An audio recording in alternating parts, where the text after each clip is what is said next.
Okay, please go ahead, Titi. So, ladies and gentlemen, I'm honored to introduce our keynote speaker, Tony Addy. Tony Addy is a key figure in the field of diaconia and social action. For example, in cooperation with international partners, he has created and formulated a cable approach, community action-based learning for empowerment, and has pioneered the core concepts for conviviality for diaconia. Conviviality could be described as supporting diverse coexistence for a shared life in the spirit of solidarity and working for structures which support convivial life together in peace and justice. Tony Addy serves as an advisor to interdiac, International Academy of Diaconia and Social Action, and he is committed to advancing diaconia and social action through education and research in several European countries, including Finland. Tony Addy is also a key figure with the International Code Forum, which brings together researchers and practitioners in the field of community development and diaconia. So, Tony Addy's contributions and expertise make him a respected speaker of our Diaconia Research Seminar today, and his insights and experiences will sure offer valuable inspiration to us. So please, Tony, floor is yours. Thank you. I try to share my screen. Wait a second. That's not the right one.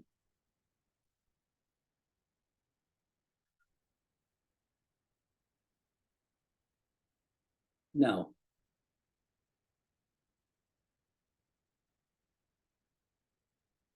So I would like to start by saying thank you, Titi, for this very positive introduction.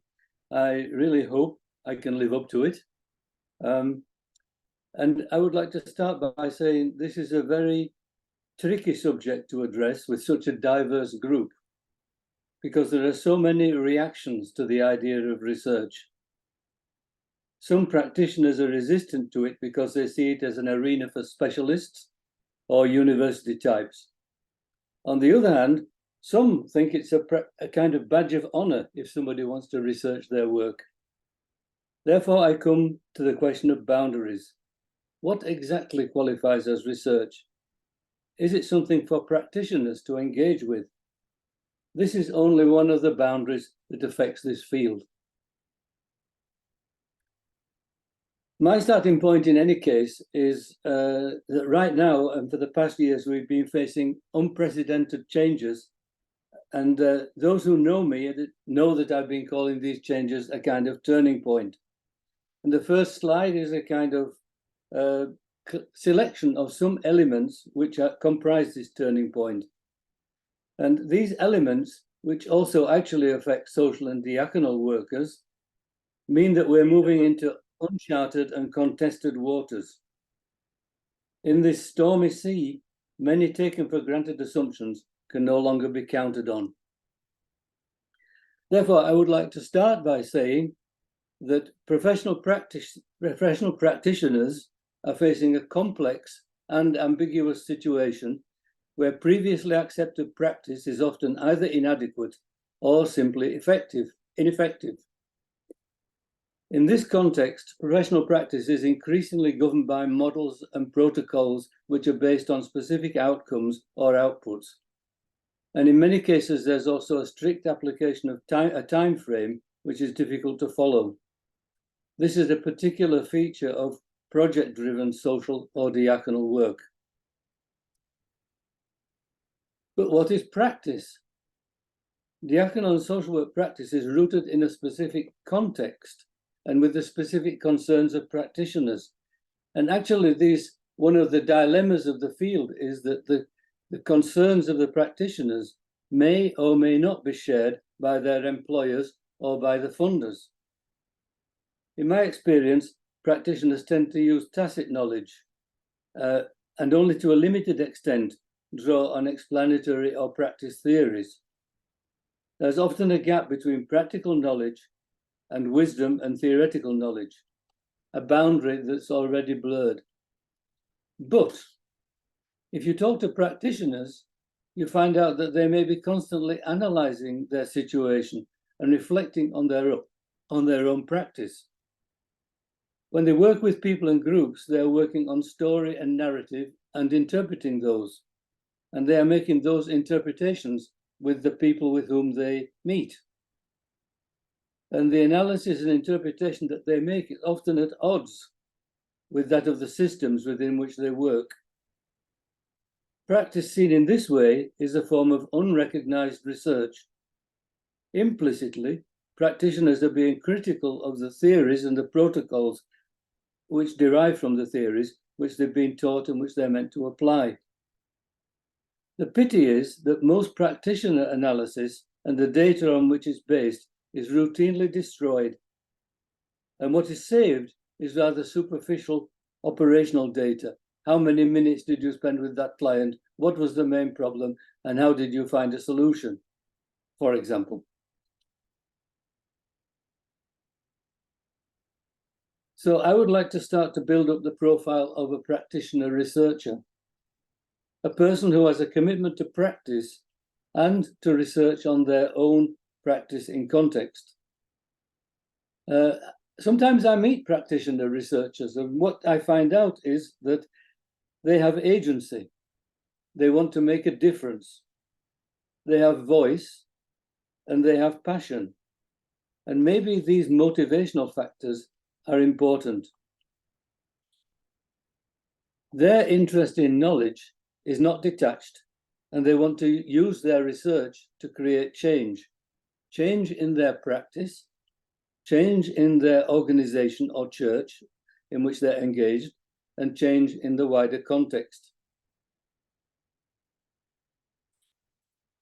Research in practice is a kind of version of slow science. It's long-term and it's based on trust building. This is because professional work is also constructed within a power nexus, and adding research to the mix may even increase practitioner power in the eyes of participants. But power is also operating in the context in a direct way. It's acting directly on the lives of the people with whom social workers and diaconal workers work. It's acting directly on the employing organization. And the practice of labeling or targeting are good examples of this application of power to the description of person's identity and what a social or diaconal worker should do. Therefore, practitioner researchers will prefer a form of practice which enables people to reflect on their own stories in context and to change those stories, or together with others, to create a new narrative. This is often called empowerment. Here I would draw on the pedagogy of Paulo Freire. In fact, however, from this point of view, research can itself be the basis of a form of practice, working with people towards empowerment and transformation. In fact, it's a form of double learning, where both the worker and those they work with learn and change. This leads in the direction of an ethnographic approach to research, which has many of the features of community work and social work practice within it. But it can also lead to a social analysis approach, which is useful in community development especially. Increasingly, practitioner researchers support service users and participants to do their own research on their context and on their own experience in order to support change in themselves and in their context. And why not involve volunteers as co-researchers into their practice?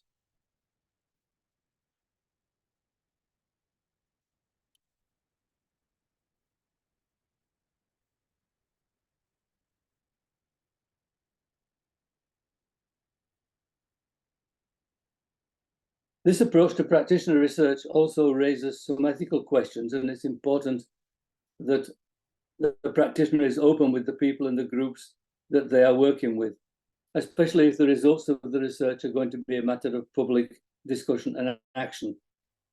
This is usually covered by, sorry, I need to change the slide again.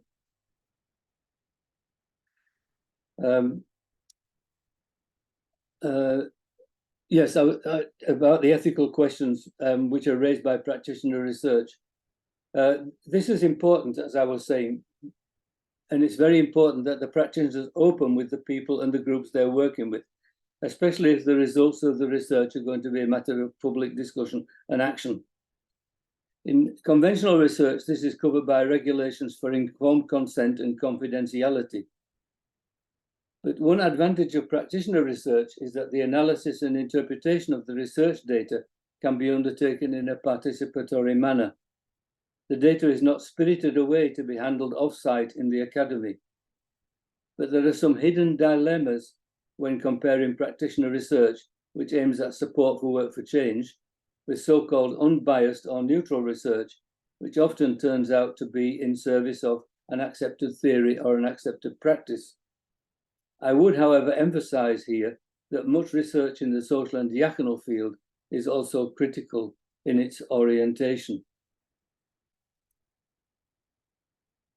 To develop practitioner research as a service model, the employing organization should support this idea. I think it's very important that there is a framework of support for practitioner research. But it's also a good practice to build up a community of practitioner researchers. Higher education institutes can provide such support for communities, maybe focused on a specific place or a specific issue. This would be a real chance for educational institutes to support knowledge development, to use a fashionable word, to create a research lab or to create a research hub. Above all, the idea of practitioner researchers should be embedded in basic training. So often at both bachelor and master level, students learn research methods and they write a dissertation, but the knowledge and skills are not related to everyday practice after qualification. And I think this is very important because you find that people are not able to transfer the knowledge that they've gained in research methods seminars and in writing a dissertation into their everyday practice. And a hub or a lab would facilitate building up this model. But we better say what practitioner research is not. It's not a cheap alternative. It's not top-down. It's not extractive, and it's not short-term. It's not in itself project evaluation, although it may be evaluative. And most importantly, it's not focused on the needs and agendas of sponsors or funders, or on reinforcing standard frameworks such as integration. Therefore, it's not really value neutral, but then neither is social or diaconal work.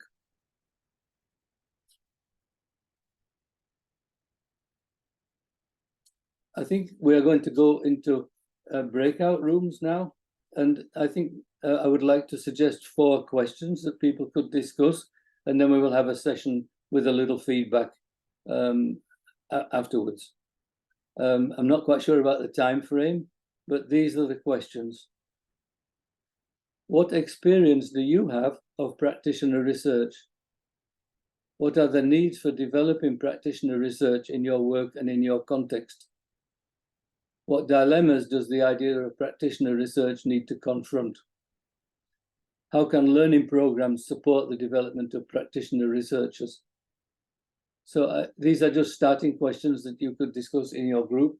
There will be no official reporting back, but you can tell about your questions or experience or affirmations that you would like to make after your discussions in the groups.